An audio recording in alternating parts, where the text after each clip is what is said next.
यहाँ पर एक क्वेश्चन दिया हुआ है, ये एक वेज है, ये फिक्स है, इधर एंगल अल्फा दिया हुआ है, इधर एंगल बीटा दिया हुआ है। इस पे एक रस्सी को रखे हुए हैं, रस्सी का टोटल लेंथ दिया हुआ है हम लोग को L और रस्सी का मास दिया हुआ है M। ओके, अभी इसको ऐसे रखे हुए हैं, उसके बाद छोड़ दिए। ये इस तरह से रखे हुए हैं कि ये एक हॉरिजॉन्टल लाइन है और एक एंड इधर टच कर रहा है और एक एंड इधर टच कर रहा है। ये हम लोग को इस तरह से फिगर दिया हुआ है। ओके, जब हम इसको छोड़ देंगे तो इसका एक्सेलेरेशन कितना होगा वो हम लोग को कैलकुलेट करना है। तो क्या करते हैं, ठीक है, दो पार्ट है, टोटल लेंथ है L और टोटल मास है M। ओके, तो इसका मास मैं मान लेता हूँ M1 है और इसका मास मान लेता हूँ M2 है। ये हो गया। तो ये जो एंगल होगा, ये एंगल भी अल्फा होगा और ये एंगल भी बीटा होगा। ओके, कोई दिक्कत नहीं है। तो अब हम लोग इसका फ्री बॉडी डायग्राम बना लेते हैं। पहले मैं मान लेता हूं कि ये जो है इधर जा रहा है ए एक्सेलेरेशन से, जब इसको हम रिलीज किए तो इस डायरेक्शन में जा रहा है ए एक्सेलेरेशन से। तो इधर वाला जो रस्सी का पोर्शन होगा वो इस डायरेक्शन में जाएगा और कितना एक्सेलेरेशन से, सेम एक्सेलेरेशन से ए से जाएगा। तो स्टार्ट करते हैं। सबसे पहले मैं इसका फ्री बॉडी डायग्राम बनाता हूं।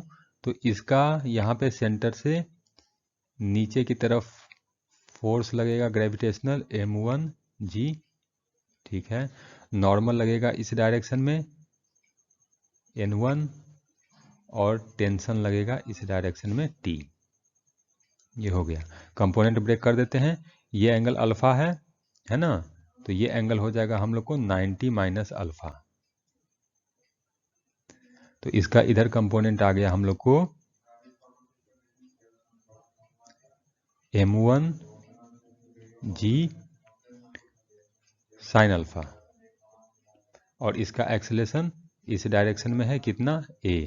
तो इक्वेशन हम लोग लिख सकते हैं M1G sine alpha minus T equal to M1 into A। Equation 1 मान लेते हैं। इसी तरह सेकंड पार्ट का अब हम लोग फ्री बॉडी डायग्राम बनाते हैं।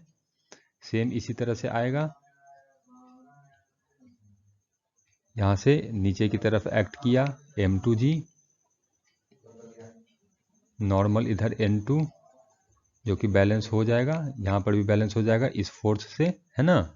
इधर कंपोनेंट लेंगे तो ये आ जाएगा हम लोग को M1G कॉस अल्फा और ये इक्वल होगा हम लोग को N1 के, ठीक है।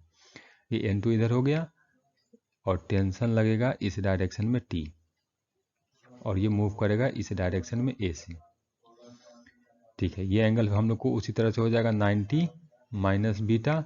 कंपोनेंट ब्रेक कर देते हैं तो इसका इस डायरेक्शन में कंपोनेंट आ जाएगा M2G साइन बीटा और इस डायरेक्शन में M2G कॉस बीटा जो N2 से बैलेंस हो जाएगा। तो इधर इक्वेशन आ गया हम लोग को T minus M2G sine beta equal to M2 into A। दूसरा इक्वेशन ये हो गया। अब दोनों इक्वेशन को ऐड कर दो, फर्स्ट इक्वेशन और सेकंड इक्वेशन को ऐड कर दिए तो ये देखो ये T और ये T कैंसिल हो गया। तो डायरेक्टली हम लोग लिख सकते हैं कि M1G sine alpha minus M2G sine beta equal to M1 plus M2 into A। और M1 प्लस M2 कितना हो जाएगा, ये तो टोटल मास हो जाएगा, तो M इंटू A। तो यहाँ से हम लोग अब M कैलकुलेट कर सकते हैं। तो अब इसको थोड़ा सिंप्लीफाई करने के लिए हम लोग को M1 M2 कितना होगा ये ज़रा देखना पड़ेगा कि M1 M2 कितना होगा। तो ये ज्योमेट्री का प्रॉब्लम है, इस ज्योमेट्री को समझते हैं। टोटल मास है M और टोटल लेंथ है L, इधर मास है M1 और इधर मास है M2। ओके, ये एंगल अल्फा है और ये एंगल बीटा है। ये लेंथ मान लेते हैं x है और ये लेंथ मान लेते हैं y है।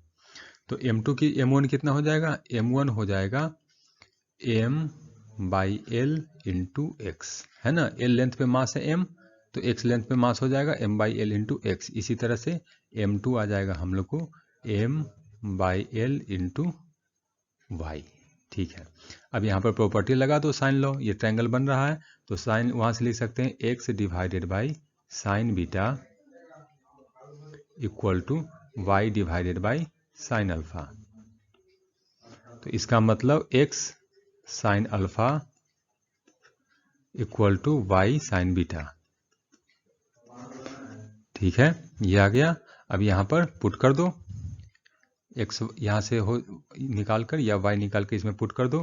तो यहाँ से मैं डायरेक्टली लिख सकता हूँ कि m1 sine alpha equal to m2 sine beta. अरे ये तो बहुत अच्छी चीज़ आ गई, m1 sine alpha equal to m2 sine beta. और इससे पहले हम लोग इक्वेशन क्या कैलकुलेट किए थे? हम लोग का इक्वेशन आया था कि m1 sine alpha minus m2 sine beta into g equal to m into a, है ना। तो ये क्वांटिटी इक्वल है, तो ये क्वांटिटी हो गया 0। तो मतलब एक्सेलेरेशन कितना आएगा हम लोग को? 0। मतलब ये रेस्ट में ही रहेगा, एक्सेलेरेशन 0। यही आंसर हो गया।